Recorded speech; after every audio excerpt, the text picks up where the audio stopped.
Lori Wright, also known as Not Your Average Grandma. I created this podcast as a place to go for midlife inspiration. If you are in a stage where you believe the best is behind you, it is my hope that one of these episodes will ignite a long suppressed or unrealized desire, and you will see the potential within yourself just waiting to be tapped, so you can do amazing things with the time you have left. I want you to stop seeing your age as a limitation and start seeing it as your superpower. You have years of experience and value that the younger you never had, so it's time to lean into that and use it to fuel your future. No more letting age hold you back from the pursuit of a more passion-filled life. The more passionate we are, the better the world will be. So stop settling for average, put your AirPods in, and let this episode inspire you to take the first step in transforming your mind, body, and soul. Welcome to another episode of Not Your Average Lives, and today I am going to talk about relationships. And I think I'm going to make this a two-parter because I don't want it to be too long, and I think there's two types of relationships that I want to talk about. And the reason this has come up for me and the reason why I want to talk about it is because it's been a subject with my students. And it's come up as we were doing affirmations, because when you do affirmations, what you're trying to do with affirmations is you're trying to train the brain and teach the brain to overcome your limiting beliefs. So for example, as it relates to relationships, you might be thinking this relationship is terrible. The thought might be, I can never fix this relationship. Oh, this person's so difficult. I can't get through to this person. So these might be the thoughts or what's limiting you from having a good relationship from this person. So when you have an affirmation, you turn it into a positive thought and you listen to that positive thought. It empowers you and it improves your life because your brain starts to change and starts to believe these things. And so that's kind of the whole thing. If you haven't listened to any of my episodes on affirmations, I will put them in the show notes and reference them, and you should listen to them. But what happens in the relationships category with affirmations is that you cannot control somebody else's thoughts. So when you do an affirmation, you can control your thoughts. You can change and rewire your thoughts and the beliefs that drive those thoughts. But you have no power or control over someone else's unless you say, hey, I learned this great thing about affirmations. Can you do some affirmations? And here's my suggestions for you. But that probably isn't going to help the relationship. The only thing you can control is your perception, your attitude, your behavior when it comes to these relationships. So you can say, you can affirm that your relationship with this person is improving, that you have positive, even if it's not happened yet, you can affirm it. You're having positive conversations with this person. You enjoy I enjoy my positive conversations with Sally. And that's a great affirmation because it's all about your thought, what you want, what you can control. You can control your thoughts, and that is something you can control. Doesn't mean you can make Sally a better person. And so what I want to do in this episode is to talk about what you can do besides affirmations to improve relationships, because there's so much you can do, and that's looking inward. So the question I want to ask before I start, I have like 3 things that I want to talk about. So what I want to ask you is, how are you contributing to this bad relationship? Because we all have to take ownership on our relationships. It's not always somebody else's fault. And you can get as many people on your bandwagon as possible and to prove that it's that person. But in essence, if your goal and your desire is really to have a better relationship, getting agreement on how this person is difficult or how you're right and they're wrong is not going to improve the relationship. So the first step is, how are you contributing? So take the magnifying glass and turn it to you and ask these questions. Okay. So the first question is, what compliments. And I want to say also that if I'm dividing this into two parts, I want to focus this part on relationships like, that are more like siblings or your parents or your husband or a friend that you've had for a long time.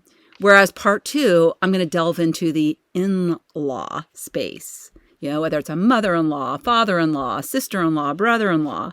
So I want to talk about that. Daughter-in-law, son-in-law, because that's a whole different dynamic. So what I want to talk about today is those relationships that you've probably had for a long time. And they go through ebbs and flows probably, or maybe one has been difficult for a long time, but you have to get to the bottom of why it's like that and how you're contributing. So the first thing is, what compliments are you not communicating that you actually think? You think about them. You think great things about this person, maybe. You're thinking like, oh, like my husband, for example, he always takes out the trash. I never have to take out the trash. It sounds really stupid, really simple. But do I ever compliment him? Like, oh my gosh, you're so great at taking out the trash.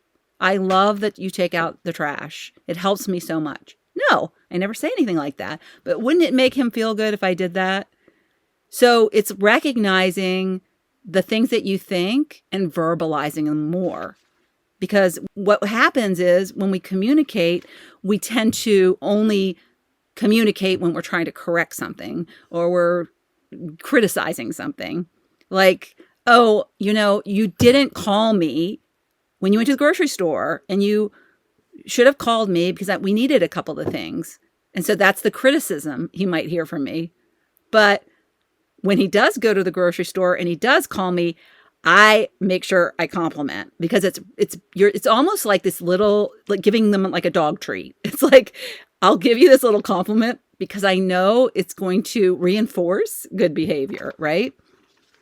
So I would suggest you start to think and become aware. Take note of how often you're thinking something about a nice gesture somebody did or what you like about them. I mean, I know sometimes I look at my husband and I just like, I look at him and I have such love for him, but then I don't say it in the moment.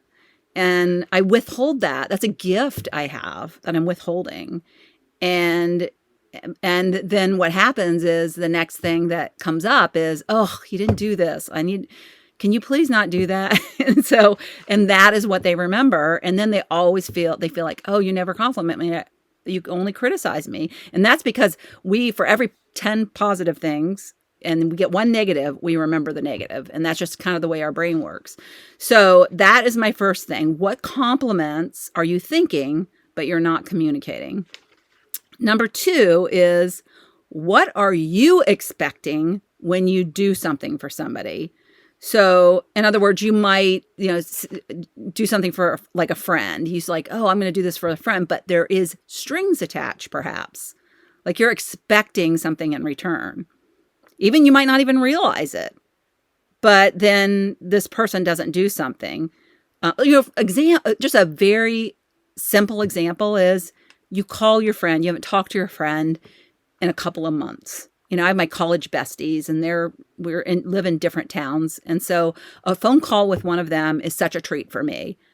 And so it's like I've called her 3 times and she's never called me. I'm always the one doing the calling. That doesn't seem fair.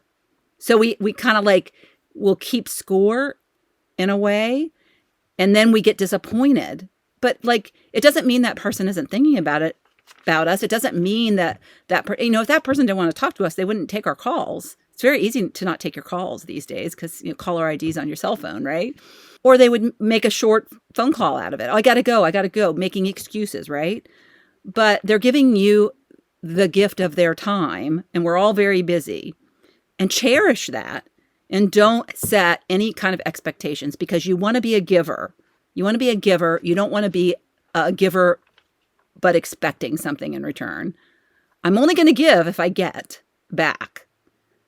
So you don't want to have strings attached. And we do that without even realizing it. So I just want to ask the question of you, are you expecting something when you do something for somebody? Or are you doing it without any expectations whatsoever?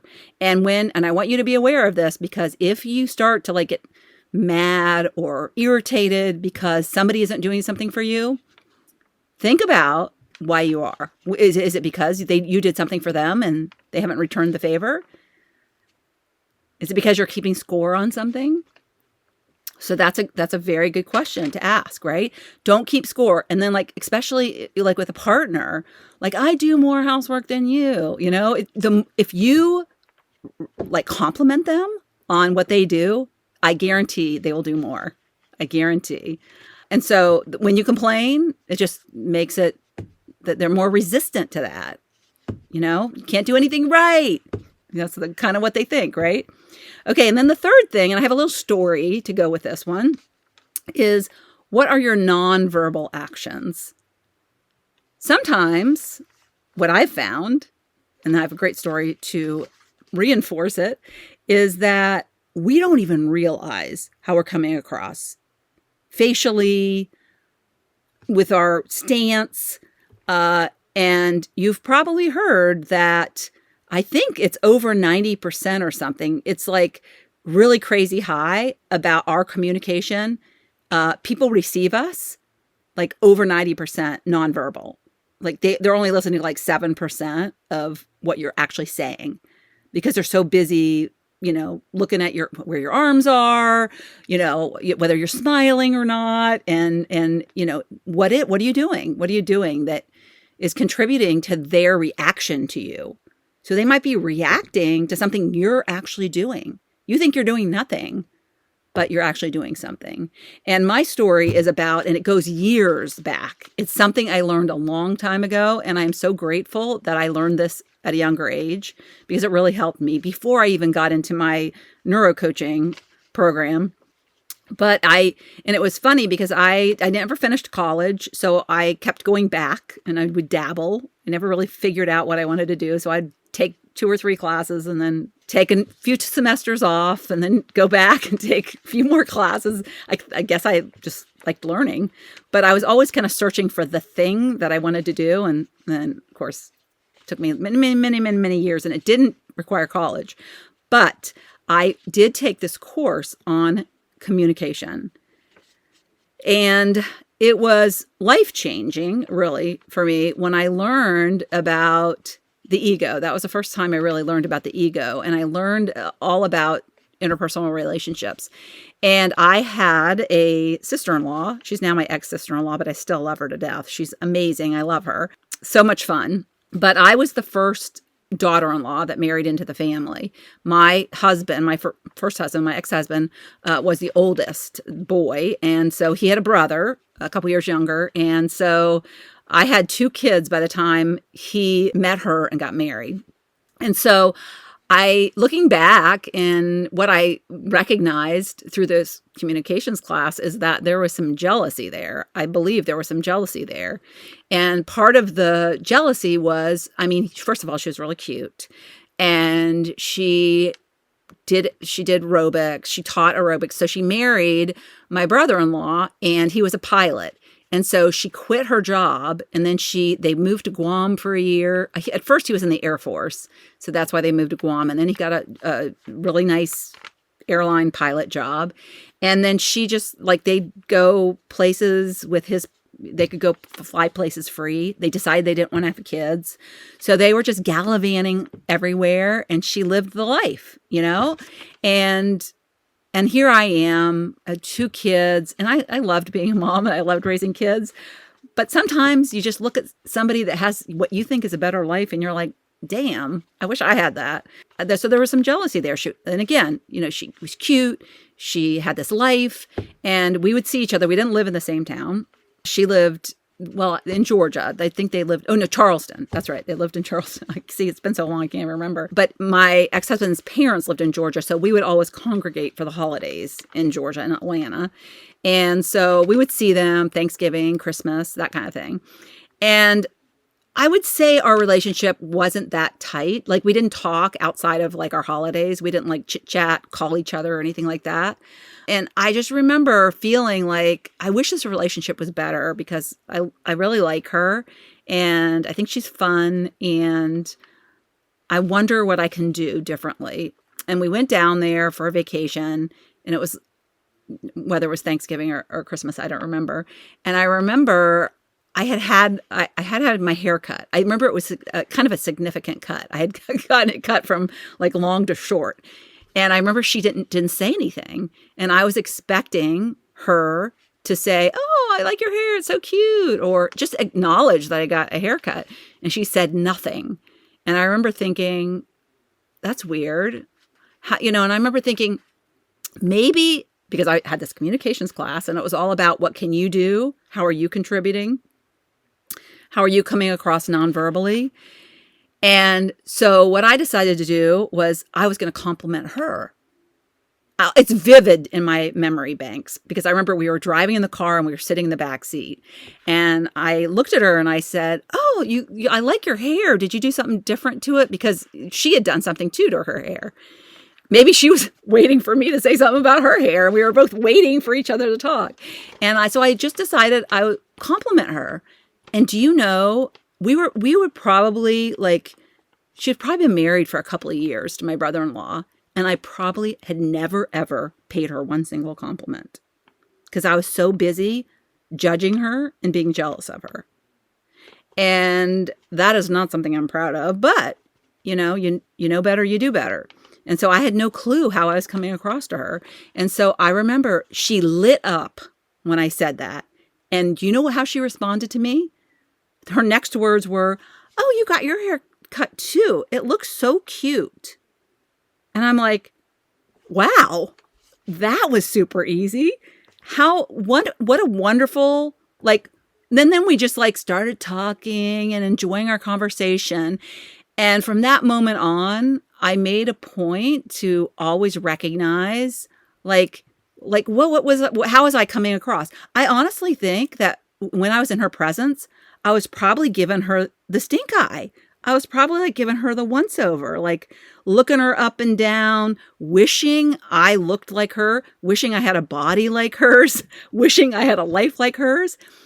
But those are all compliments. Instead of being envious, I could have said to her, "Oh my gosh, you look so great. I wish I could do aerobics like you. I wish I could teach aerobics," because I wished I could at the time.